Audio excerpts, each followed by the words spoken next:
Ayun mga idol, good morning po sa atin lahat. Yan, thank you po Lord sa isang mapagpalang umaga. At syempre, ano po ba ang meron ngayong araw na to, no? So syempre, isang masayang araw na naman. At syempre, pagising pa lang natin na magpapasalamat na tayo kay Lord.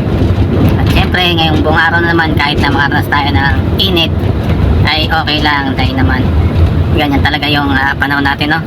Hindi naman palaging mainit. So, pagka tanghali lang. So, yun. Siyempre, shoutout sa lahat ng aking kapwa driver. So, ingat po tayo sa ating mga biyahe, sa ating pagdadrive, lalo na po sa kurbada.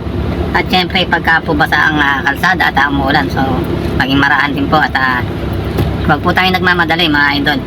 So, kailangan po talaga pagpaplanuhan po natin kung tayo po ay may lakad, ay kailangan po ay mag-advance po tayo ng oras para hindi po tayo nagmamadali sa kalsada at hindi mabilis uminit ang ulo natin pagka tayo ay nagdadrive dahil nagmamadali tayo.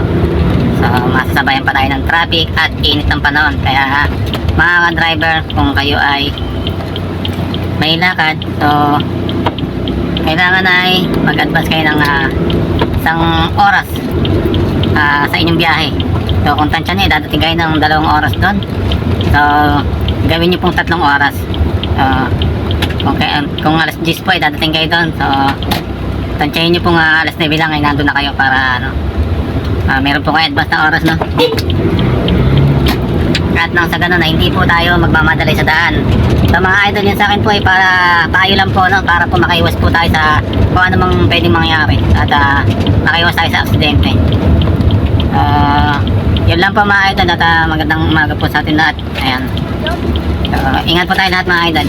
Thank you po sa mga followers natin, sa mga subscribers. Maraming salamat sa mga viewers. God bless po sa inyo lahat mga idol.